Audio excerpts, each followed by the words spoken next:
Tonight, we are going deep into one of the most tragic, terrifying, and strangely fascinating lives in all of Star Wars. Darth Maul, a name that, for many people, begins with a red face in the shadows. A double-bladed lightsaber, a silent assassin waiting behind a door on Naboo, and then for years that was almost all he was. A weapon, a monster, a Sith apprentice who appeared, fought, killed a Jedi Master, and then vanished into the abyss. But Maul's story did not end there. In many ways, that was only the beginning. Because when you look beyond that one duel, beyond the horns, the tattoos, the rage, and the famous weapon, Maul becomes something much more than a cool villain. He becomes a living wound in the history of the Sith. A child stolen from his world, a weapon forged by Darth Sidious. A survivor who refused to die. A broken apprentice who tried to become a master. A ruler who conquered Mandalore. A criminal king who built an empire from the shadows. A failed Sith who could never truly escape the man who created him. And in the end, an old ghost in the desert, still chasing the same Jedi, still trying to give meaning to all the pain that has shaped his life. This is the story of Darth Maul. Not just the story of his battles, but the story of what the dark side does to a person when it is all they have ever known. So settle in, because to understand Maul, we have to begin long before Naboo, long before Obi-Wan Kenobi cut him in half, long before Mandalore burned, long before the Shadow Collective rose from the criminal underworld. We have to begin on Dathomir, a world of red mist, wild forest, ancient clans, and dark magic. A planet where the Force did not feel clean or peaceful. It felt old, primal, dangerous, and deeply alive. Dathomir was home to the Night Sisters, a clan of Force-sensitive witches who used what they called magic, a strange, ritualistic expression of the Force tied to spirits, bloodlines, death, illusion, and power. To the Jedi, the Force was something to be listened to. To the Sith, it was something to be dominated. But to the Night Sisters, the Force was something woven into the body of the world itself. It was smoke, blood, memory, the dead speaking through the living. And among the beings connected to that world were the Night Brothers. Zabrak warriors raised under brutal conditions, often treated less like equals and more like instruments of strength, survival, and service. Maul was born into that world, but he was not allowed to remain part of it.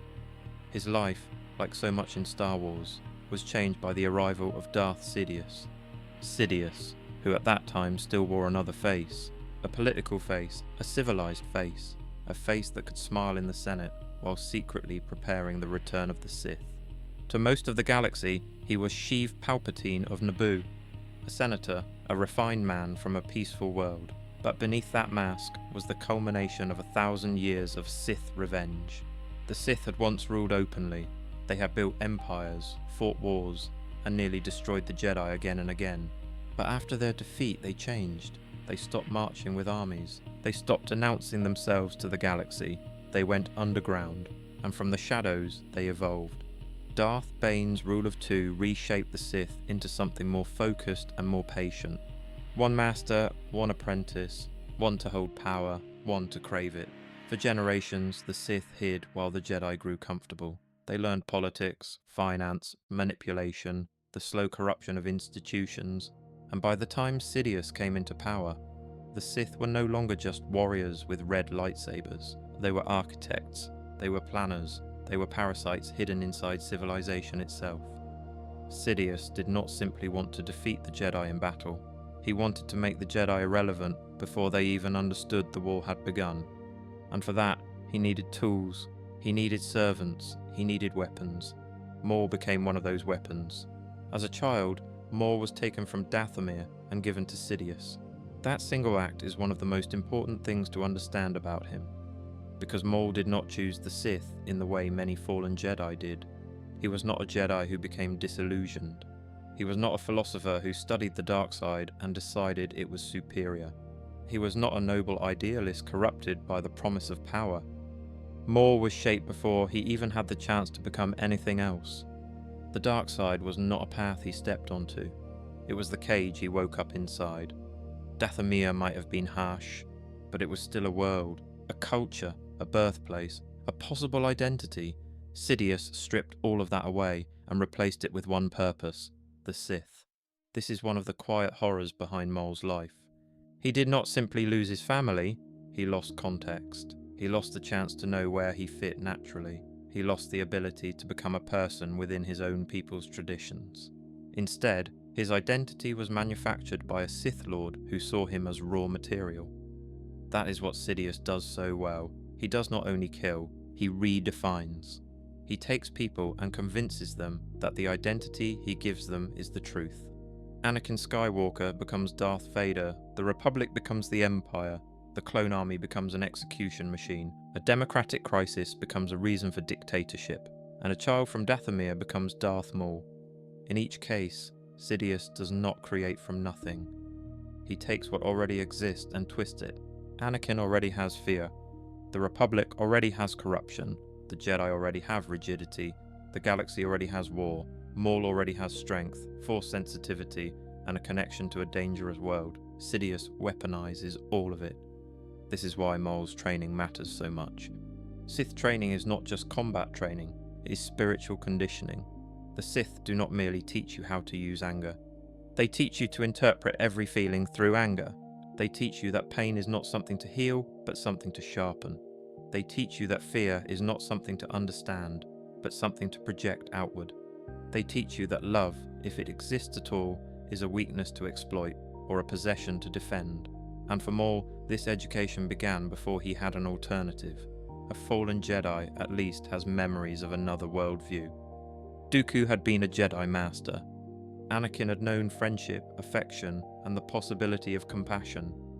Even Ventress, in her own tragic way, had a history beyond simple Sith indoctrination. But Maul was trained from such an early age that the Sith worldview became almost indistinguishable from reality itself. That is why his later attempts at independence are so incomplete. He can reject Sidious. He can hate Sidious. He can even understand that Sidious used him, but he struggles to imagine a form of power that is not Sith-shaped. He builds hierarchies. He rules by fear. He uses alliances as tools. He turns pain into authority.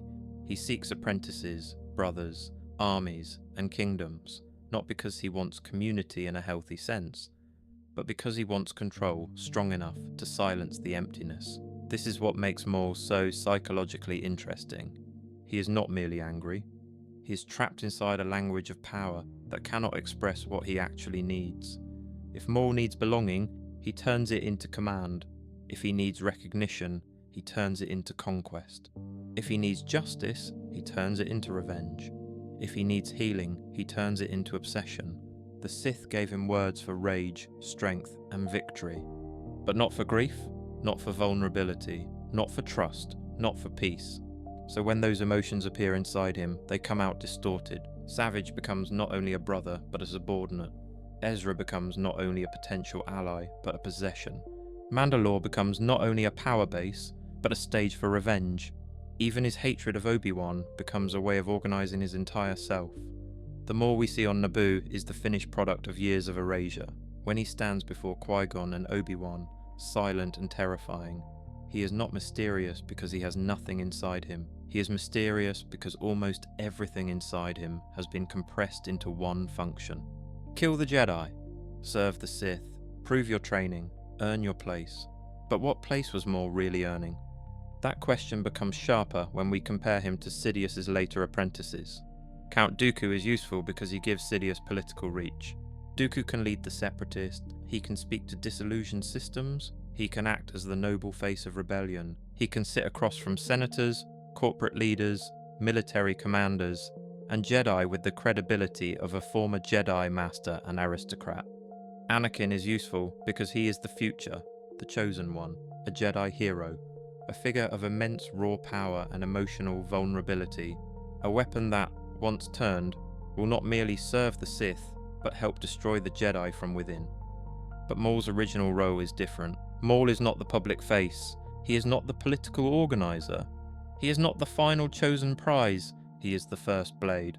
The thing Sidious reveals when the galaxy needs to be frightened, destabilized, and reminded that the Sith exist. That does not make him unimportant, it makes him expendable in a specific way. Sidious can use Maul to strike. If Maul succeeds, the Sith benefit. If Maul dies, the Sith plan continues. That is one of the coldest truths about Naboo. For Maul, Naboo is destiny. For Sidious, Naboo is only one move. This mismatch between Maul's emotional investment and Sidious' strategic detachment defines their entire relationship. Maul believes with the intensity of someone whose whole life has been narrowed to a single purpose. Sidious calculates with the detachment of someone who has already prepared alternatives. When Maul falls, Sidious does not collapse. He adapts, he continues, he finds Dooku, he moves closer to Anakin. The grand plan does not die with Maul because Maul was never the plan itself. He was part of the opening act. That is devastating. Because Maul's entire life was built around being essential. But in Sidious's design, he was replaceable. The Jedi believed the Sith were extinct. The Republic believed itself stable. The galaxy had forgotten what the old darkness looked like. And then Maul appeared. When Sidious sent Maul after Queen Amidala and the Jedi on Tatooine, it was not just a mission. It was the first visible crack in 1,000 years of Jedi certainty. For generations, the Sith were history, an old enemy, a dead religion, a warning from the past. Then, in the desert, Qui-Gon Jinn faced a warrior trained in the dark side with a red lightsaber and a level of aggression the Jedi had not seen in centuries. Maul did not reveal himself with a speech. He did not explain the Sith plan. He attacked. And that is exactly what Sidious wanted. The Sith had returned, but they had returned as a question, a shadow, a mystery. Qui-Gon survived that first encounter, but he understood immediately that something was wrong. This was not a random assassin. This was not a bounty hunter with a strange weapon. This was something older. Something the Jedi Council did not want to believe. The duel at Naboo is one of the most important moments in Maul's life, but not for the reason people usually think. Most people remember the spectacle. The doors opening, Maul lowering his hood, the double-bladed lightsaber igniting, the music rising like some ancient ritual, Qui-Gon and Obi-Wan preparing themselves, and Maul standing there like the embodiment of the dark side's return. But beneath the spectacle, there is something tragic, because Maul believes this is his moment, the moment all his pain has been building toward. The Jedi are in front of him, the Sith have returned, and he is the blade of that return. For his entire life, Sidious fed him hatred of the Jedi. The Jedi were not just enemies, they were the reason for his suffering, the symbol onto which all his pain could be projected. So when Maul fights Qui-Gon and Obi-Wan, he is not just performing a mission, he is trying to fulfill the only purpose he has ever been given. And for a moment, he succeeds. He kills Qui-Gon Jinn. That single death changes the galaxy. Qui-Gon was not just another Jedi Master. He was one of the few Jedi who might have trained Anakin Skywalker differently. He was more independent than the Council, more attuned to the living Force, less trapped by the Order's institutional habits. If Qui-Gon had lived, Anakin's path may have been very different. So when Maul's blade pierces Qui-Gon, he does more than kill a Jedi. He removes one of the last people who might have stood between Anakin and Sidious. But Maul does not understand the full importance of what he has done. That is one of the cruel patterns of his life. Again and again, he becomes part of enormous Sith designs without ever being allowed to see the whole structure. He is powerful, he is deadly, he is important. But he is rarely the true author of events. At Naboo, he believes he is serving the Sith future, but in truth, Sidious has already moved beyond him. And then Obi-Wan cuts him in half. That moment should have been the end. In any ordinary story, it would be. The apprentice fails. The Jedi avenges his master. The Sith assassin falls into the reactor shaft. The galaxy moves on. And for years, both in-universe and out-of-universe, that is what Maul was. A dead warrior. A symbol of the Sith returning. A brief but unforgettable flame. But Maul did not die. And that matters because survival becomes the central fact of his life. Maul survives things that should destroy him. He survives being cut in half. He survives madness. He survives abandonment. He survives betrayal. He survives the loss of power, he survives the destruction of his plans. But survival is not the same as healing. That is the key to Maul. He survives everything, and he is healed by almost nothing. After Naboo, Maul's broken body ends up on Lotho Minor, a junk world filled with waste, machinery, darkness, and ruin. It is one of the most fitting places Maul could have fallen, because Lotho Minor is not just a location, it is almost a physical expression of what Maul becomes. Discarded, forgotten, living among wreckage, kept alive by hatred. There, Maul loses his sanity. His lower body is replaced by a spider-like mechanical form. His mind circles endlessly around Obi-Wan, not because Obi-Wan is the only person responsible for his suffering, but because Obi-Wan is the face Maul can still understand. Sidious used him, the Sith discarded him, fate humiliated him, but Obi-Wan cut him down. Obi-Wan becomes the symbol of everything stolen from him, his destiny, his place beside Sidious, his pride, his identity. This is another important part of Maul's tragedy. He hates Obi-Wan because it is easier than understanding Sidious. Obi-Wan wounded him. Sidious created the life that made that wound possible, but Maul is not ready to see that, not yet. So he clings to revenge. For years he lives in the dark, and the galaxy continues without him. Sidious takes a new apprentice. Count Dooku becomes Darth Tyrannus. The Clone Wars begin. The Republic and the Separatists tear the galaxy apart. Jedi become generals. Clones march into battle. Droids fill the stars. Anakin Skywalker rises as a hero. Obi-Wan becomes a respected general. And Maul, once the first visible sign of the Sith's return, is nothing more than a rumour in a pit of scrap. That could have been the final cruelty. But Dathomir had not forgotten him. His brother, Savage Opress, eventually finds him. Savage is another tragic figure shaped by Dathomir and used by greater powers. He is transformed by Night Sister magic, used as a weapon, passed between masters. Dooku uses him. Ventress uses him. Mother Talzin has her own designs for him. And like Maul, Savage is powerful, wounded, and manipulated. When Savage finds Maul, he does not find the elegant assassin of Naboo. He finds something feral, broken, a creature muttering in the darkness. But he also finds the remains of a Sith Lord who refuses to disappear.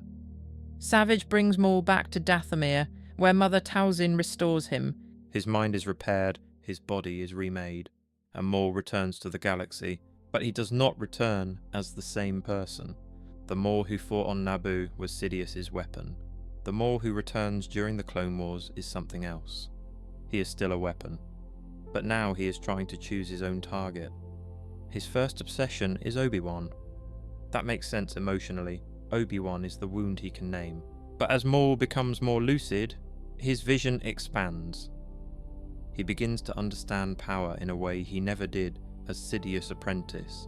He starts to think not only like an assassin, but like a ruler, and this is where Maul becomes far more dangerous, because Maul's body was trained for combat, but his mind had absorbed Sith lessons all his life. Fear, manipulation, control, exploitation, the use of pain as a political tool. He had watched Sidious from the shadows. He had learned that power in the galaxy did not always belong to the person with the largest army. Sometimes it belonged to the person who could bring the right broken groups together under one purpose. And Maul begins doing exactly that. He and Savage move through the criminal underworld. They confront pirates. They challenge crime lords. They test the galaxy's weak points. The underworld in Star Wars is not just background noise. It is the shadow economy of the galaxy. While the Republic and Separatists fight their official war, criminal syndicates continue operating underneath it all. The Hutts, Black Sun, the Pike Syndicate, pirates, bounty hunters, arms dealers, smugglers, corrupt officials, local warlords. The galaxy is too large for any government to control completely. Even at the height of the Republic, there are outer systems where law is weak. There are trade routes where criminals operate openly. There are worlds that survive by making deals with whoever has guns, credits, or ships. During the Clone Wars, this hidden galaxy becomes even more important. War distracts legitimate power. Armies move to the front, Trade is disrupted, fear spreads. People need supplies, protection, weapons, and escape routes. Crime syndicates become more powerful because chaos creates demand. Maul sees this, and Maul is perfectly suited to exploit it. He has no Senate seat, no recognized state, no Jedi Order, no Separatist Council, no official army. But he has fear, he has force power, he has Savage, he has Sith training, and he has the ability to walk into a criminal hierarchy and make everyone understand that the old balance has changed. This is one of the most interesting things about Maul's post-Naboo life. He becomes a dark side entrepreneur of violence. He finds power where institutions are weak. He does not need legitimacy in the normal sense. He creates legitimacy through intimidation and victory. If he defeats the strongest person in the room belongs to him. That logic works especially well among pirates and gangsters. But it also has limits. Fear can build an alliance quickly. It struggles to maintain loyalty when fear weakens. Maul's alliances are powerful but unstable because they are not built on shared values. They are built on pressure. This becomes clear when he connects with Death Watch. Death Watch is a Mandalorian extremist group opposed to Duchess Satine Kryze's pacifist government on Mandalore. Mandalore, by this point, is already a world with a complicated history. Once, Mandalorians were legendary warriors. They fought Jedi. They built a culture around armor, clans, honor, conquest, and martial identity. But after devastating wars, Mandalore changed. Satine tried to lead her people away from endless violence. She wanted neutrality, peace, a future where Mandalore was no longer defined by war. But not everyone accepted that future. Death Watch believed Mandalore had been weakened, humiliated. They wanted the old ways restored, and that made them vulnerable, because wounded pride is one of the easiest things for a Darksider to weaponize. Maul recognizes this immediately. He does not need Death Watch to love him. He does not need them to truly accept him. He only needs their anger to point in the same direction as his ambition. Pre Vizsla, the leader of Death Watch, believes he can use Maul. Maul believes he can use Vizsla. Both are correct for a while, but only one of them fully understands the Sith game. Together, Maul, Savage, and Death Watch build an alliance with the criminal syndicates. This becomes the Shadow Collective, and the Shadow Collective is one of the clearest examples of Maul becoming more than an assassin. He is building a power structure. He is gathering forces that do not naturally belong together. Mandalorian extremists, crime syndicates, black market resources, warriors, pirates, gangsters, all tied together by fear, opportunity, and Maul's will. This is the kind of strategy Sidious would understand. But there is a difference. Sidious builds power by hiding inside legitimate institutions. Maul builds power from the discarded and the violent. Sidious corrupts the Republic from within. Maul builds a rival empire from the galaxy's wounds. The Shadow Collective is impressive, but it is not a true nation. It is a coalition of wounded ambitions. Death Watch wants Mandalore. The Pikes want profit and survival. Black Sun wants influence. The Hutts want control. Maul wants power, revenge, and independence from Sidious. These goals overlap temporarily. They do not merge permanently. That is why the Shadow Collective can rise quickly and fracture under stress. Still, its rise is one of Maul's greatest achievements, and it shows what he learned from Sidious. Sidious understands that power does not always announce itself. Power connects systems: money, fear, politics, war, religion, identity, crime. Maul's version is cruder than Sidious's grand strategy, but it is still sophisticated. He understands that Mandalore cannot be conquered only with criminals. It needs internal legitimacy. That is where Death Watch comes in. Death Watch is not just a gang. It is an ideological movement. It represents Mandalorian resentment, the belief that pacifism has weakened the people, the belief that the old warrior identity has been stolen, the belief that Mandalore must return to strength. Pre Vizsla embodies that resentment. He has the Darksaber, he has warriors, he has cultural symbolism, but he lacks the full power to take Mandalore openly. Maul gives him that missing piece, not because Maul cares about Mandalore, at least not at first. Mandalore is useful. A proud warrior world, a politically symbolic target, a place tied to both Jedi history and galactic conflict. A world whose internal divisions can be exploited. Maul sees a culture at war with itself. That is his opportunity. The plan to destabilize Mandalore. is one of Maul's most Sith-like operations. It is not simply an invasion, it is narrative control. First, create fear, then present the solution. The people do not need to know that the Saviour helped create the crisis. They only need to feel unsafe enough to accept strength. This is exactly the kind of logic Sidious uses on a galactic scale. The Clone Wars create fear, Palpatine offers security. The Senate gives him more power, the Republic becomes the Empire. Maul does the same thing in miniature, chaos comes to Mandalore. Death Watch appears to restore order, the people accept the warriors, Satine falls. The difference is that Sidious disguises his tyranny behind law. Maul disguises his behind Mandalorian tradition and crisis. Once Death Watch takes power, Pre Vizsla thinks the victory belongs to him. But Maul knows better. In Mandalorian tradition, leadership can be challenged through combat. So Maul challenges Vizsla, and he kills him. This is one of Maul's most important victories, not just because he wins a duel, but because he takes control of Mandalore through its own rules. He does not ask Mandalorians to become Sith. He does not need them to believe in the dark side. He simply uses their culture against them. That is what makes Maul so dangerous. He adapts. He learns the rules of a system, then turns those rules into weapons. By defeating Vizsla, Maul claims the Darksaber and control over Death Watch. But not all Mandalorians accept him. Bo-Katan cries, and others reject the idea of an outsider ruling Mandalore, so Mandalore fractures again. But Maul has enough power to continue. He installs Prime Minister Almec as a puppet.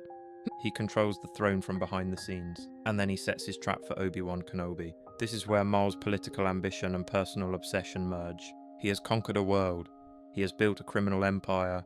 He has done something extraordinary, but still, he wants Obi-Wan to suffer. That is the wound that never closes. He lures Obi-Wan to Mandalore by imprisoning Duchess Satine. Satine matters because she represents one of Obi-Wan's deepest emotional attachments. Obi-Wan, unlike Anakin, usually hides his attachments behind discipline. He is calm, controlled, dryly humorous, a model Jedi in many ways. But Satine reveals that Obi-Wan also had a life he might have chosen, a love he gave up, a future that could have existed outside the Jedi Order. Maul understands enough about pain to know that killing someone's body is not always the deepest wound. Sometimes the greater wound is forcing them to watch hope die. So he murders Satina in front of Obi-Wan. This is one of the cruelest things Maul ever does, and it tells us something about him. Maul wants Obi-Wan to become like him, not in appearance, not in allegiance, but in suffering. He wants Obi-Wan to feel the kind of loss that defines a life. He wants to prove that the Jedi's peace is fragile, that beneath Obi-Wan's calm is the same rage Maul carries every day. But Obi-Wan does not break. He grieves, he suffers, but he does not become Maul. And that failure matters, because Maul's worldview depends on the idea that pain must become hatred, that suffering must become revenge, that loss must become power. Obi-Wan disproves him simply by enduring, not perfectly, not painlessly, but without surrendering himself to the darkness. Still, Maul's victory on Mandalore is real. For a brief moment, he has become something Sidious never intended him to be, a ruler, a rival, an independent dark side power in the middle of the Clone Wars. And that is why Sidious comes for him. When Sidious arrives on Mandalore, the illusion of Maul's independence collapses. Sidious does not come because he is afraid in a simple way. He comes because Maul has become a complication. The Sith Grand Plan is moving toward its final stage. The Clone Wars are doing exactly what they were designed to do. The Jedi are becoming soldiers, the Republic is becoming an empire in slow motion. Anakin is being shaped. Dooku is serving his role. Grievous is terrorizing the galaxy. Everything is arranged. And then Maul, the discarded apprentice, rises from the dead and builds his own power base. Sidious cannot allow that. Not because Maul is stronger than him, not because Maul can truly replace him, but because the Sith cannot tolerate uncontrolled variables. Sidious arrives personally, and when he confronts Maul and Savage, it is not just a fight, it is a punishment. Sidious makes that clear. He mocks Maul, he calls him a rival, he enjoys the irony. And Maul, despite all his rage and all his victories, becomes small again in the presence of his old master. That is the terrifying thing about Sidious. He does not simply defeat people physically, he reminds them who they are in relation to him. For Maul, Sidious is the father, the master, the abuser, the creator, and the destroyer all at once. Maul can hate him, he can defy him, he can build armies and conquer worlds. But when Sidious stands before him, Maul is dragged back into the identity Sidious gave him. The apprentice, the tool, the failure. The duel is brutal. Maul and Savage fight together, but Sidious is beyond them. He moves with joy, with cruelty, almost playfully. He kills Savage, and Savage's death is important because for Maul, it is another loss that proves the pattern of his life. Everyone close to him is either used, destroyed, or taken away. His brother dies in front of him. Maul is left alone again, and for the first time, we see something in him that looks almost like naked fear. Not tactical concern, not anger, fear. He begs for mercy, and Sidious does not kill him. That is worse. Sidious says he has other uses for him. That line defines Maul's nightmare. Even after returning from the dead, even after conquering Mandalore, even after building the Shadow Collective, he is still useful to Sidious. And to Sidious, usefulness is not freedom. It is another form of ownership. After this, Maul is imprisoned, manipulated, and pulled into further schemes. In the Son of Dathomir story, his role becomes even more complex. This is one of the most fascinating parts of his life because it shows that Maul is not just fighting Jedi or ruling criminals. He is caught between some of the most powerful dark side forces in the galaxy: Sidious, Dooku, Grievous, Mother Talzin, the remnants of the Shadow Collective, the Mandalorians. Each side has its own agenda, and Maul, once again, is both player and pawn. Mother Talzin's connection to Maul adds a deeper layer to his origin. She is not simply a witch who happens to restore him. She has her own history with Sidious, her own ambitions, her own interest in Maul's survival. Through Talzin, Maul becomes part of a conflict that is older and stranger than the Clone Wars' public battlefields. A struggle between Sith power and Night Sister magic, between Sidious's cold political domination and Talzin's ancient mystical influence. Maul becomes a bridge between those worlds, born of Dathomir, forged by the Sith, haunted by both. In Son of Dathomir, Maul's forces clash with Sidious agents. Dooku and Grievous are drawn into the conflict. Maul manages, at times, to outmaneuver his enemies. He captures Dooku. He turns situations to his advantage. He proves again that he is not merely a berserker. He is cunning, he is strategic, he understands leverage, but the larger tragedy remains. Sidious is still operating from a higher level. Maul can win battles. Sidious is arranging the board. This is why Maul's life feels so frustrating and so compelling.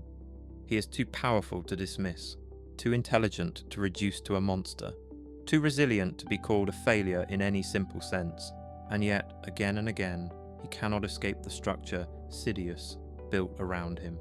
The Son of Dathomir, conflict ends with enormous loss. Mother Talzin is destroyed. Maul loses another major connection to his past and his power. The Shadow Collective is weakened, and though Maul survives again, survival comes with the same cost it always does. He is alive, but more alone, more hollowed out, more certain that the galaxy is a machine designed to take from him. Then comes the Siege of Mandalore. By this point, the galaxy is standing on the edge of transformation. The Republic is almost the Empire. The Jedi are exhausted. Anakin Skywalker is close to his fall. Darth Sidious is close to victory, and Maul, in his own way, has begun to sense the shape of what is coming. This is crucial. Maul understands Sidious better than almost anyone. Not because he knows every detail of the plan, but because he knows the mind behind it. He knows Sidious does not improvise like ordinary men.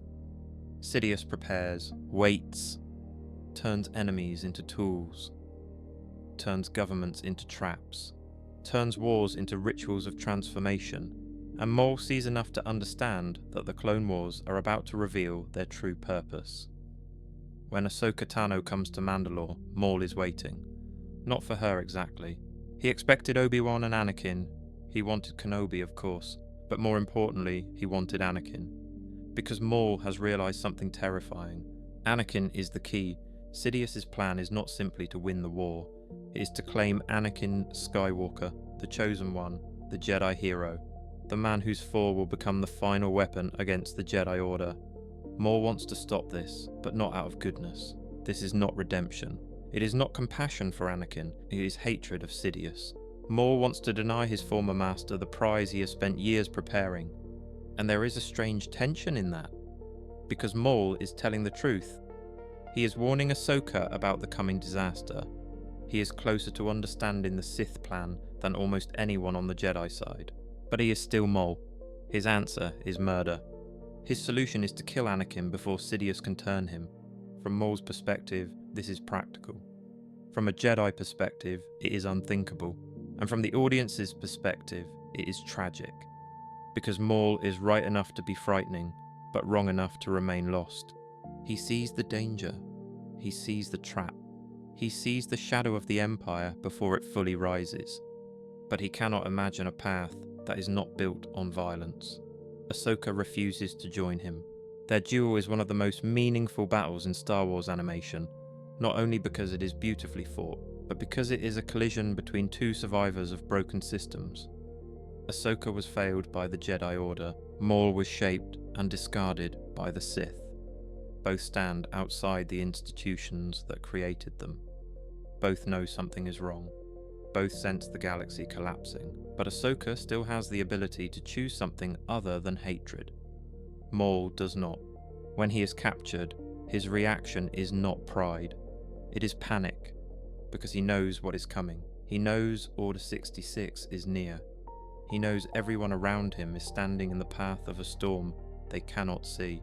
And then the storm breaks. Order 66 begins. The clones turn on the Jedi. Across the galaxy, years of war suddenly reveal their true design. The soldiers who fought beside the Jedi become their executioners. The Republic becomes the Empire. The Jedi Temple burns. Anakin becomes Darth Vader. Sidious wins. And Maul once again survives. Ahsoka releases him as a distraction, and he cuts through clone troopers with terrifying efficiency. There is no nobility in it, no mercy, only survival. The ship falls into chaos. Ahsoka and Rex escape. Maul escapes as well, and the Clone Wars end. But Maul's victory is empty. He was right. He saw the disaster coming, and he still could not stop it. This may be one of the most painful truths of his life. Maul understands Sidious too late.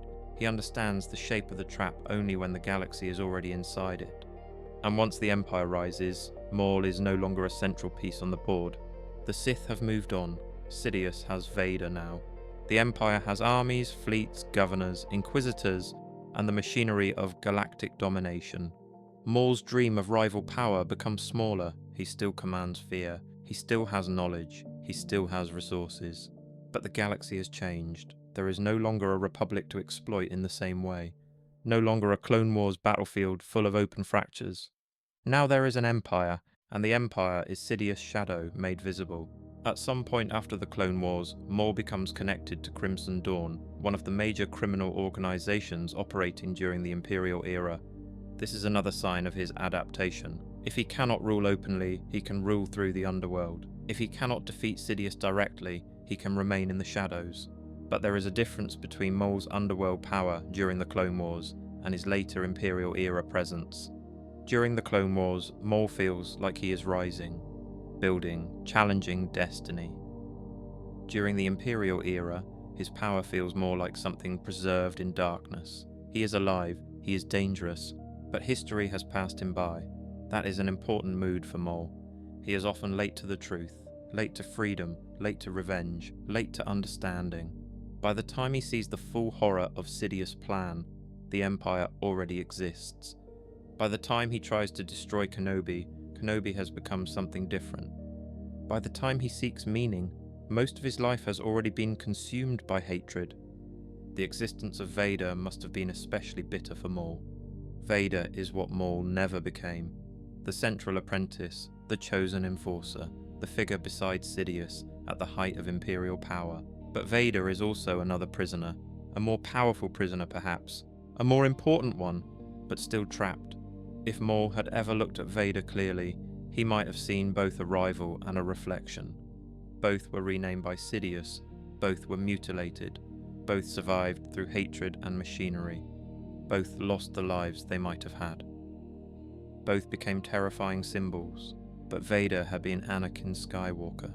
He had known love, friendship, heroism, and choice before the fall. Maul had far less of that. In that sense, Vader's tragedy is the tragedy of a good man destroyed by fear and attachment. Maul's tragedy is the tragedy of a child never allowed to become anything but destruction. That makes them different kinds of Sith victims, and it makes Sidious's pattern even clearer. Sidious does not care what shape the wound takes, he only cares whether it can be used. Eventually, Maul becomes stranded on Malachor, and Malachor is another perfect place for him. Like Lotho Minor, it is not just a location, it is a symbol, an ancient Sith world, a place of ruin, a place where old wars left scars that never healed. The Sith temple on Malachor is tied to terrible weapons and ancient conflict. It is the kind of place where the past does not feel past. It feels buried but awake. And Maul, an old remnant of Sith cruelty, survives there among the ruins. When he encounters Ezra Bridger, he is no longer the same man we saw in the Clone Wars. He is older, stranger, more desperate in some ways, but still manipulative, still dangerous, still searching. Ezra is vulnerable because he is young, powerful, and uncertain, and Maul has always understood vulnerability.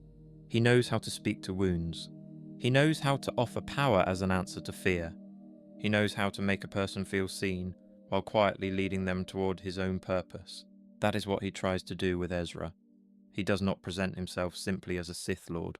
By this point, he rejects the title Darth. He says he was formerly Darth, now just Maul. That line is easy to overlook, but it is deeply important, because Maul's name itself has always been part of his tragedy. Darth Maul was the identity Sidious gave him, a name of violence, a name that sounds less like a person and more like an action. To Maul is to wound, tear, brutalize. It is a name fit for a weapon.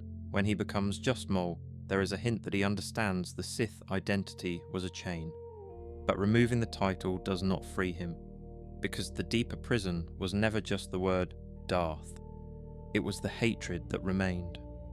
Maul's relationship with Ezra becomes another attempt to fill the emptiness left by Savage, Talzin, and the Sith. He wants an apprentice, a brother, an ally, a witness, someone to help him complete the purpose that still consumes him. But because Maul's own apprenticeship was abusive, his version of mentorship is corrupted from the beginning. He does not know how to guide without possessing. He does not know how to bond without binding. This is another sign that Maul cannot escape the Sith pattern, even after rejecting the Sith title. The Holocron arc is important because Maul is searching for Kenobi not only as revenge, but as orientation. Kenobi is the fixed point in Maul's broken map. If he can find Kenobi, then his life still has direction. If he can finish Kenobi, then perhaps everything that happened can be made to mean something. This is the lie revenge tells. It says the past can be repaired by destroying the person associated with the wound. But the past cannot be repaired that way. At best, revenge creates a dramatic ending. It does not heal the original injury. Maul never understands this until it is too late. His journey to Tatooine is therefore not only a hunt, it is a pilgrimage to the centre of his obsession. Tatooine itself adds another layer. This desert world appears again and again in Star Wars as a place of hidden beginnings and endings. Anakin is found there, Luke is raised there, Jabba rules part of its underworld from there, Obi-Wan hides there, Maul dies there. It is a backwater world that somehow holds the fate of the galaxy more than once. That contrast is part of Star Wars' mythic structure. The centre of power may be Coruscant. The machinery of war may be built in shipyards, factories, and Senate chambers. But destiny often hides in deserts, farms, swamps, and ruins. Maul, who spent his life chasing power, dies in one of the least glamorous places imaginable. Not in a throne room, not in a palace, not in a Sith temple, not on Mandalore before his followers, in the sand, under the night sky. With only Obi-Wan there to witness him, by the time Maul finds Kenobi on Tatooine, everything has changed. Kenobi is no longer the young Padawan who cut him down. He is no longer the general of the Clone Wars. He is an exile, a guardian, a man living quietly in the desert, watching over Luke Skywalker. And Maul is no longer the terrifying apprentice of Sidious. He is old, tired, still dangerous, but worn down by years of obsession. Their final encounter is brief, very brief. And that is exactly why it works. A younger Maul might have wanted a grand duel, a spectacle, a violent climax worthy of all the years of hatred. But Obi-Wan understands Maul completely by now. He has faced him too many times. He knows the patterns of his aggression, he knows the tricks, he knows the pain. And when Maul realizes that Obi-Wan is protecting someone, he understands that there is still a larger story unfolding. He attacks. Obi-Wan defeats him almost instantly. No long battle, no operatic duel, no grand revenge, just one final mistake from a man who has spent his life mistaking hatred for purpose. But then something unexpected happens. Obi-Wan holds him, not with triumph, not with cruelty, but with compassion. And Maul, dying in the arms of the man he hated most, asks if the one Obi-Wan protects is the chosen one. Obi-Wan says yes. Maul's final words are not exactly redemption. They are not a full turn to the light, but they are revealing. He says that Luke will avenge them, not me, not you, us. That is the closest Maul comes to seeing the truth of his life. He and Obi-Wan were enemies.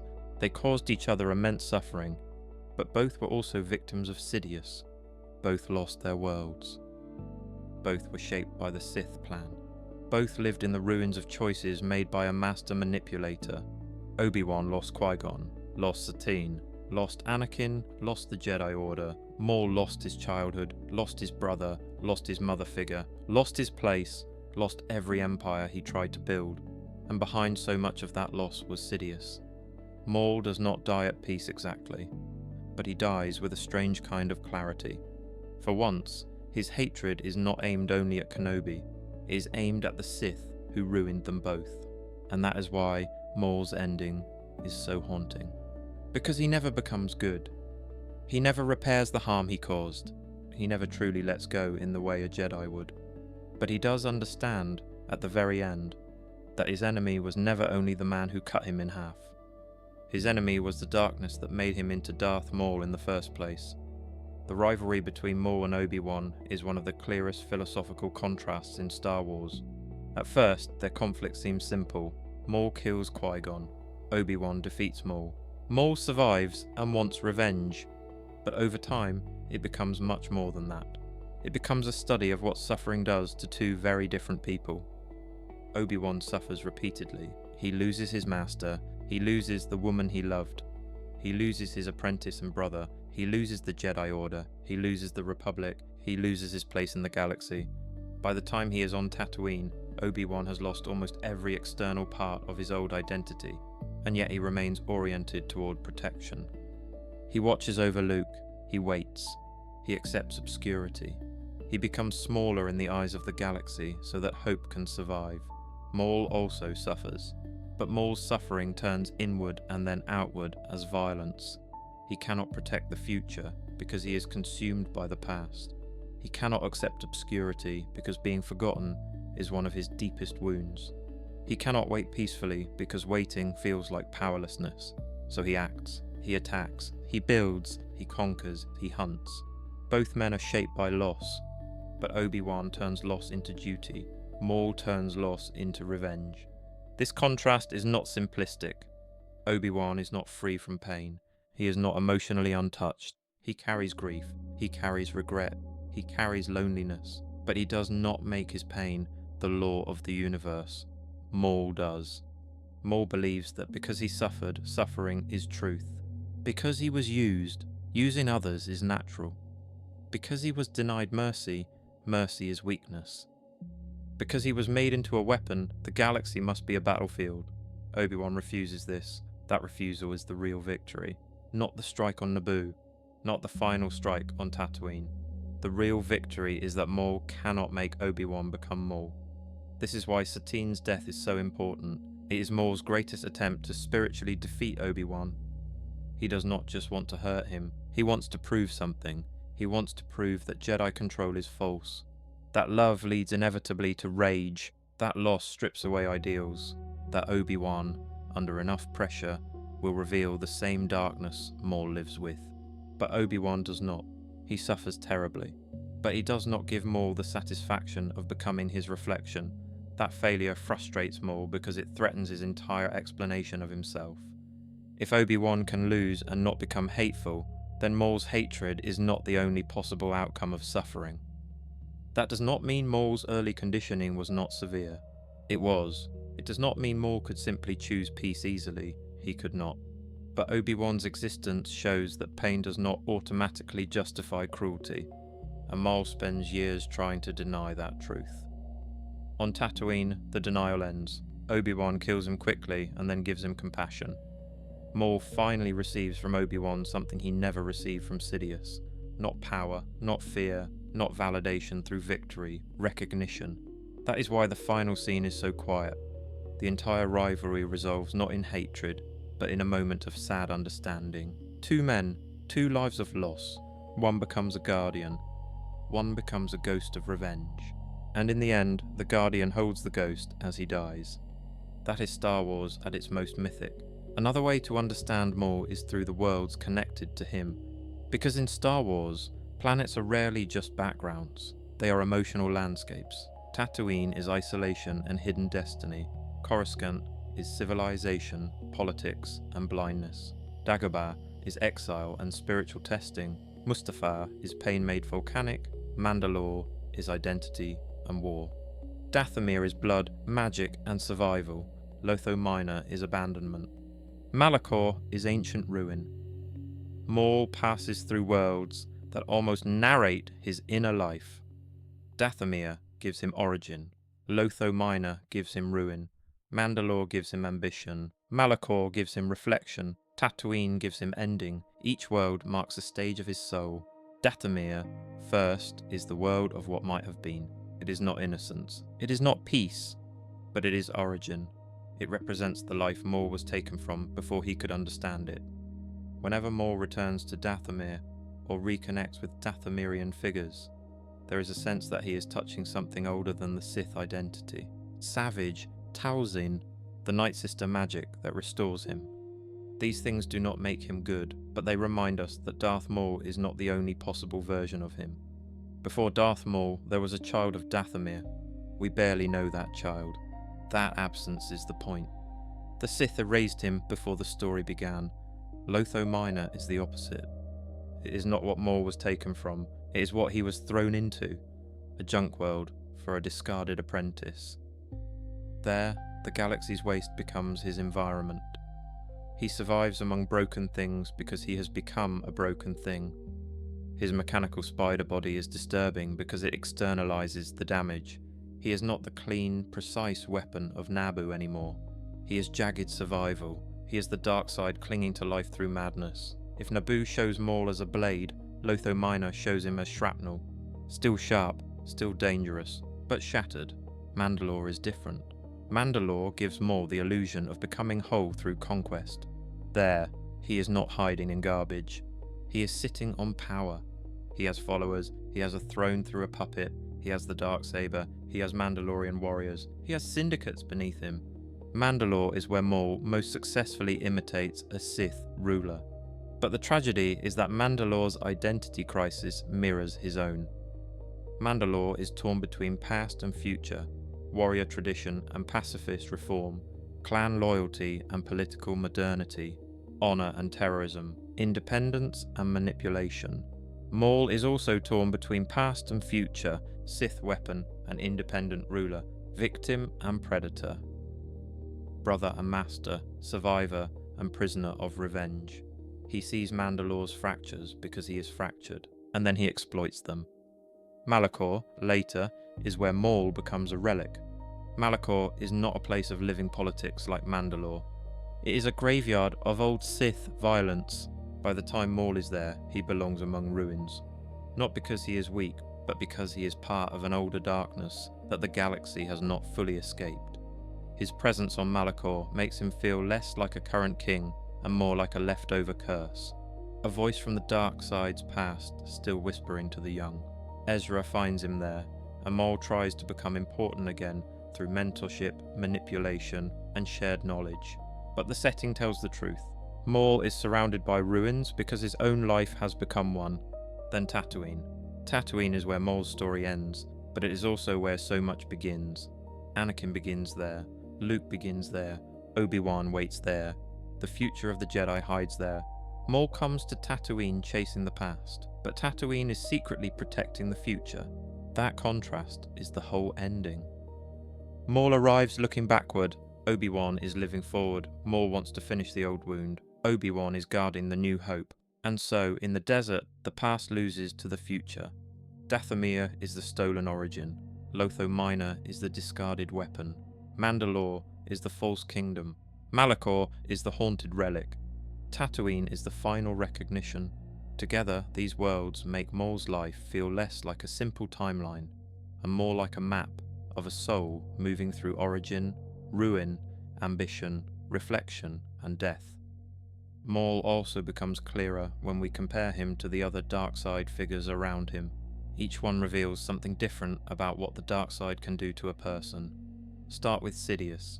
Sidious is evil as design. He is not chaotic. He is not wounded in the obvious way Maul is.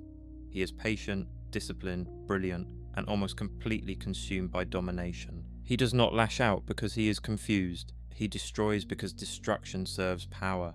That makes him different from Maul. Maul is strategic, but his strategy is tied to pain.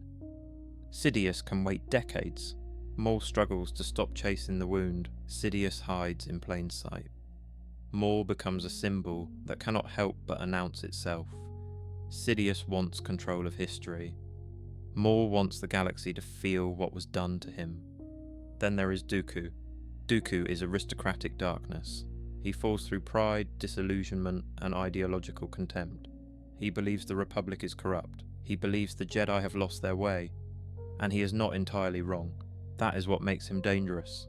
But Dooku's tragedy is the tragedy of a man who thinks he is above corruption while becoming an instrument of something worse. Maul is different. Maul does not fall from high ideals. He is raised inside darkness. Dooku chooses the Sith after a life of Jedi training and political frustration. Maul is given the Sith before he can choose anything else. Then there is Vader. Vader is the most obvious comparison. Both are mutilated, both are sustained by rage, both are shaped by Sidious, both become terrifying enforcers, both are haunted by a former identity. But Vader's story is about the fall of Anakin Skywalker. The horror comes from knowing what he was before, a gifted child, a loyal friend, a loving husband, a heroic Jedi.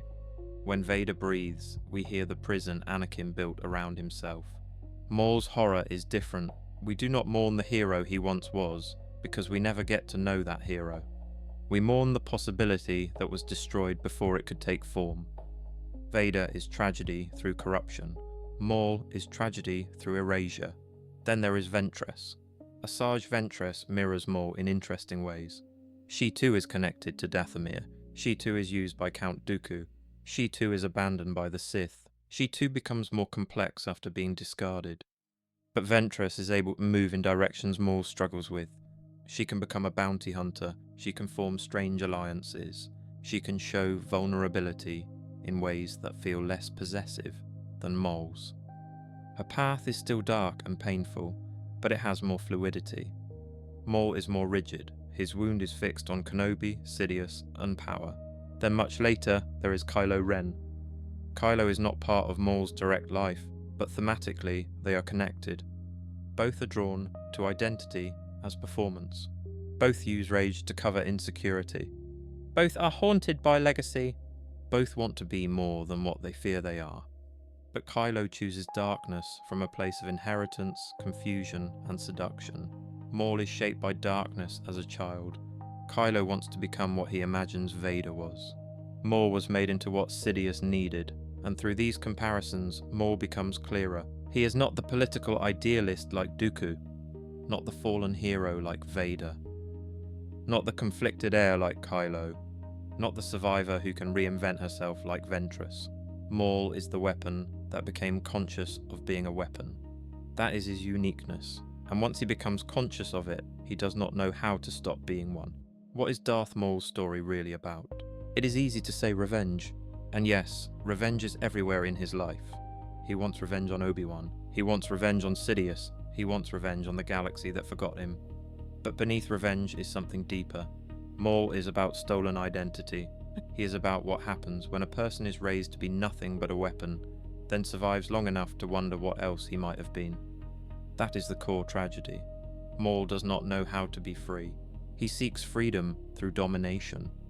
He seeks healing through revenge. He seeks family through control. He seeks purpose through violence. And every time he almost becomes something more, the old patterns return. He builds the Shadow Collective, but it becomes another empire of fear. He takes Mandalore, but uses the same manipulation Sidious taught him. He warns Ahsoka, but his solution is murder. He rejects the title Darth, but not the hatred that title gave him. He finds Kenobi, but cannot imagine simply walking away. That is why Maul is not just a villain who survived. He is a portrait of the dark side's long-term damage. The dark side promises freedom.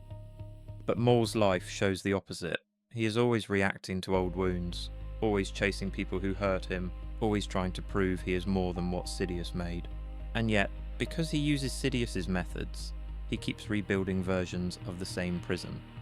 This is one of the great patterns in Star Wars. The dark side gives power quickly, but it narrows the soul. It makes every wound feel like destiny, every fear feel like truth, every enemy feel like the source of all pain. Maul is incredibly powerful, but he is not free. Obi-Wan, by contrast, loses almost everything and still chooses restraint. That does not make his pain smaller, it makes his response different. And that difference is why Maul can never truly defeat him. Not because Obi-Wan always wins every fight. Maul defeats him emotionally at times. He hurts him deeply. But Maul cannot make Obi-Wan become him. He cannot prove that pain must become hatred. And so Obi-Wan remains, in a quiet way, the answer to Maul's entire worldview. Maul says suffering means revenge. Obi-Wan says suffering can be endured. Maul says loss must become power. Obi-Wan says loss can become duty. Maul says the past must be avenged. Obi-Wan says the future must be protected. That is why their final scene on Tatooine feels so complete. The fight lasts only moments because the real conflict has already been decided. Maul lived in the past. Obi-Wan lived for the future. And when Luke Skywalker enters the story, the future finally begins to move beyond both of them. Luke's role in this is fascinating because Maul never meets him. Maul's final hope is placed in a person he does not know. A person unlike him. Luke is not raised as a weapon by the Sith. He is not trained from childhood in the Jedi Temple either. He grows up hidden, ordinary, restless, and compassionate. He becomes powerful, but his greatest victory is not domination, it is refusing to kill his father in hatred. In that sense, Luke is the answer to Maul's failure. Maul could not stop defining justice as revenge. Luke defeats the Sith by refusing to let revenge define him.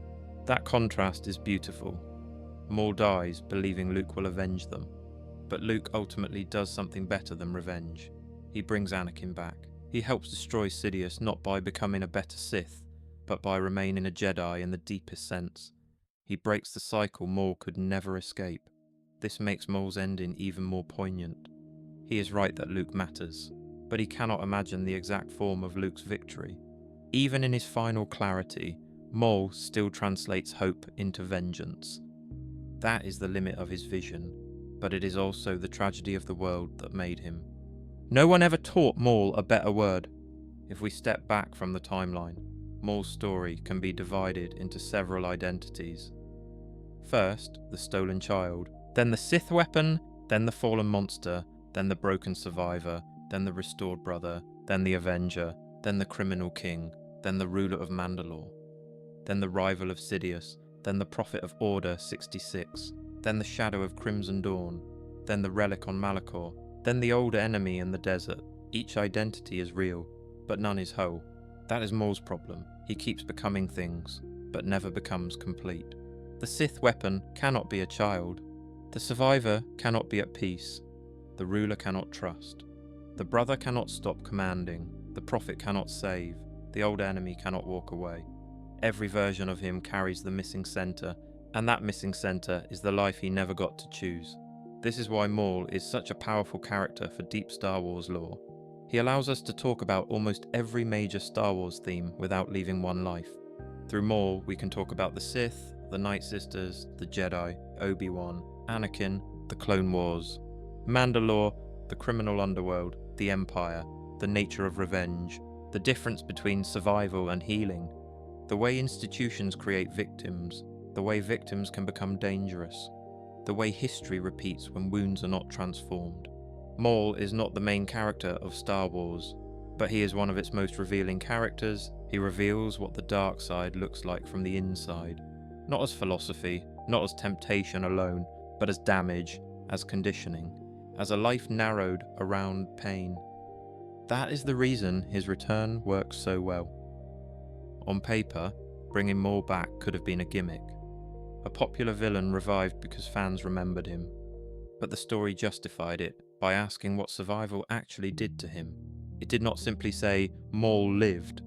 It showed that living was horrific. It showed madness. It showed obsession. It showed the consequences of being thrown away. And then it let him evolve. Not into a hero, but into something more complex than the silent assassin of Naboo. That evolution is rare. Many villains become less interesting when explained. Maul became more interesting because the explanation did not soften him too much. It deepened him without excusing him. That balance is important. Maul should never be understood as an innocent victim who bears no responsibility. He chooses cruelty many times. He kills. He manipulates. He enslaves others to his ambition. He destroys lives. But his story should also never ignore the fact that his ability to choose was damaged early by someone far more powerful. That tension is the character. Victim and predator, weapon and wielder, slave to Sidious and would-be master of others. A man who hates the chains but repeats the chain making. Every event becomes part of the same question. Can Maul ever become more than what Sidious made? At Naboo, the answer seems irrelevant because he is fully the weapon. On Lotho Minor, the answer seems impossible because he is broken. With Savage, the answer seems possible because he has family. On Mandalore, the answer seems possible because he becomes a ruler. Against Sidious, the answer collapses because the old master still owns his fear. During the Siege of Mandalore, the answer becomes tragic because he sees the truth but cannot act beyond violence. With Ezra, the answer becomes uncertain because he rejects the Sith name but keeps Sith patterns. On Tatooine, the answer finally comes. No, not in life, but perhaps in death, he sees enough to stop fighting. The facts matter, the timeline matters, the law matters. But the central feeling is this: Maul was made into a weapon, and every time he tried to become something else, he reached for the only tools a weapon understands. That is the thread running beneath the entire story. It is why his victories feel hollow. It is why his survival feels cursed. It is why his final death feels quiet instead of triumphant. At the end of Maul's life, his story becomes a broader reflection on the dark side itself. The dark side in Star Wars is often described through passion, anger, fear, aggression, and the hunger for power. But Maul shows something more specific. The dark side can become a survival mechanism. For Maul, hatred is not merely a temptation. It is the thing that keeps him alive. After Naboo, if he lets go of hatred, what remains? A broken body, a stolen life, a master who abandoned him, a destiny that was false, a galaxy that forgot him. Hatred gives him structure. It tells him who he is. It tells him who to blame. It tells him what to do next. That is why letting go would be terrifying. For a Jedi, letting go can mean release into the Force. For Maul, letting go might feel like annihilation, because his entire self has been organized around the wound. This is one reason people cling to destructive identities. Not because those identities make them happy, but because without them, they do not know who they are. Maul is not happy in his hatred. He is animated by it. There is a difference. The dark side gives him motion, not peace. It gives him strength, not wholeness. It gives him focus, not freedom. That is why his life is the perfect warning. The dark side may help you survive the fall, but then it makes the fall or your home. Maul survives Naboo, but mentally he remains falling for years. Falling through the reactor shaft. Falling through madness. Falling through revenge. Falling through kingdoms that cannot hold him. Falling until the desert finally stops him. And Obi-Wan, of all people, is there at the bottom, not to mock him, not to celebrate, but to witness him. That witness matters, because Maul's whole life was a desperate attempt to be witnessed as more than a tool.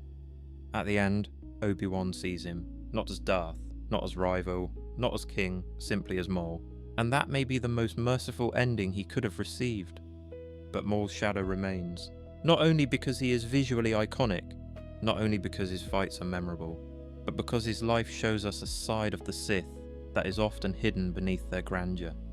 The Sith speak of power, destiny, passion, and victory, but behind those words are children stolen, bodies broken, families destroyed, and identities erased.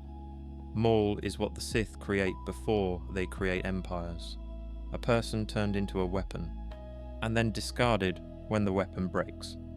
His story also shows that survival alone is not enough. In modern stories, survival is often treated as victory, and Maul is one of Star Wars' greatest survivors. But Star Wars asks a harder question: what do you become after you survive? Maul survives Naboo, but becomes consumed by revenge. He survives madness, but returns to violence. He survives Sidious, but continues using Sith methods. He survives the Clone Wars, but becomes a relic of hatred. He survives long enough to find Kenobi, but not long enough to escape himself. That is the tragedy. He survives almost everything except the thing inside him that Sidious planted there. And yet that is also why people are drawn to him. Because Maul is not simple. He is terrifying, yes. Cruel, yes. Responsible for horrific acts, absolutely. But he is also wounded in a way that makes his rage understandable. Even when his choices are unforgivable, he is a villain. But he is also evidence. Evidence of Sidious's cruelty. Evidence of the Jedi's blindness. Evidence of the galaxy's tendency to forget the broken people, left behind by great wars and ancient plans. And maybe that is why his story kept expanding. Because there was always more beneath the surface. The version of Maul who appears on Naboo is almost mythic. A demon at the gate. The version who returns in the Clone Wars is tragic and political. A wounded apprentice trying to become a master. The version on Mandalore is imperial. A dark ruler using cultures, syndicates, and fear. The version on Malachor is haunted, an old survivor among Sith ruins. And the version on Tatooine is almost pitiful. A dying man who finally sees that his hatred has led him back to the same desert at emptiness. Again. All of those versions are Maul. That is what makes him one of the richest characters in Star Wars. He begins as a symbol, then becomes a person, then becomes a warning. A warning that the dark side does not only destroy its enemies, it destroys its servants too. And sometimes, the servants are the first victims. There is another layer here too.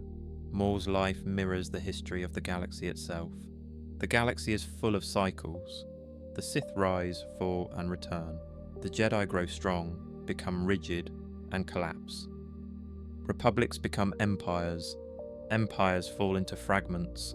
Old wars leave ruins that later generations misunderstand. Maul moves through all of that.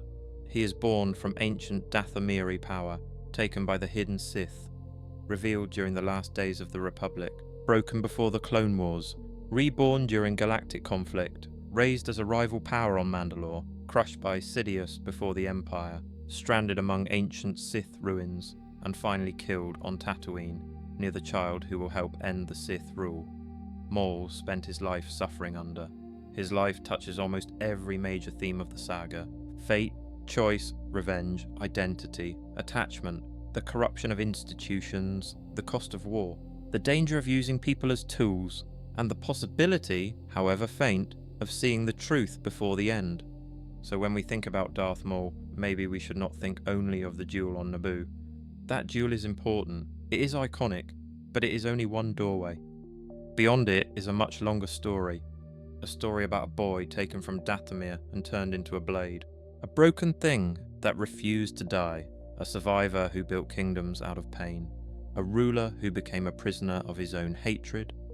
And a dying man who for one moment understood that he and his greatest enemy had both been trapped inside the same Sith design. That is Darth Maul, not just the assassin, Not just the warrior, not just the Sith apprentice, but the wound that walked through the galaxy for decades.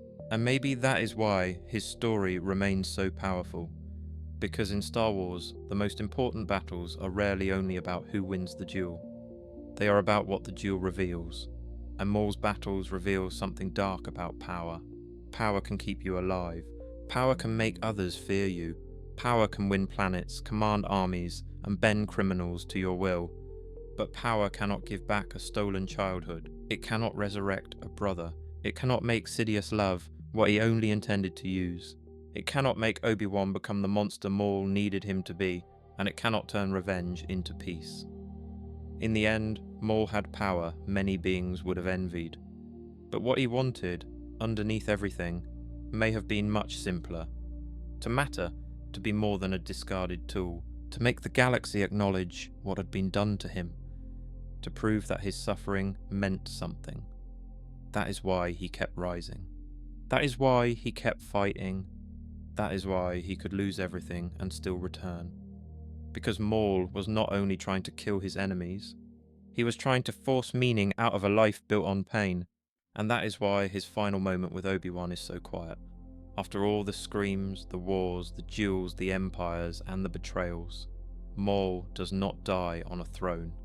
He does not die ruling Mandalore. He does not die killing Sidious. He does not die as the master of a new Sith order. He dies in the desert, in the arms of the man he hated, asking whether there is still hope that the Sith will one day be avenged. Not by him, not through his power, but through someone else. A child he will never know, a future he will never see. And maybe, in that moment, there is the smallest release. Not redemption, but release. Because Maul finally stops chasing the past long enough to look toward the future, even if only for a breath, and then he is gone. The galaxy continues. Luke grows up, the rebellion rises. Vader returns to the light. Sidious falls. The Sith, at least for a time, are defeated. And Maul becomes what so many Star Wars figures eventually become. A story, a warning carried through the Force. A reminder that hatred can preserve life without saving it. A reminder that survival is not the same as freedom. And a reminder that the dark side always takes more than it gives. So maybe Maul's story should not end with the sound of lightsabers. Maybe it should end with silence. The silence of the desert. The silence after a life of screaming rage. The silence after the Sith weapon finally stops moving. Somewhere far away, the Empire still rules. Sidious still sits on the throne. Vader still breathes behind a black mask. The Jedi are still gone. The galaxy is still afraid. But on Tatooine, under the stars, one old wound closes. Not the wound of the galaxy, not yet, but the wound called Maul. He had been many things. A child of Dathomir, a Sith apprentice, a killer of Jedi, a survivor of impossible pain, a brother, a ruler, a criminal king, a rival, a warning, a ghost, and finally, a dying man who understood too late that the enemy he chased was only one part of the darkness that had consumed his life. The true enemy had always been deeper. The Sith who stole him. The hatred that sustained him. The wound he mistook for destiny. That is why Darth Maul's story endures. Because beneath the red skin, the horns, the yellow eyes, and the double-bladed saber, there is one of the clearest tragedies in Star Wars. A person can be powerful and still not be free. A person can survive and still not be healed. A person can defeat enemies and still remain ruled by the first wound. And sometimes the most frightening monster in the galaxy is also proof of what monsters are made from. Not born from nothing, made, shaped, used, broken, and then unleashed. Maul was unleashed on the Jedi, then on Mandalore, then on the underworld, then on anyone who stood between him and the meaning he kept chasing. But in the end, he could not outrun the truth. He was never free under Sidious, he was never healed by revenge, and he was never going to find peace by killing Obi-Wan. Peace came only in the smallest possible form, a final breath, a final question, a final recognition, he will avenge us. And then silence, The desert remains. Obi-Wan remains. Luke remains hidden. The future remains possible. And Darth Maul passes into legend. Not as a Sith who won, not as a Jedi who returned, but as something darker, sadder, and in some ways more unforgettable. The weapon who lived long enough to know he had been a weapon. The survivor who mistook survival for purpose. The enemy who died in the arms of the man he hated. And the wound in the Force that finally, after decades of rage, became still.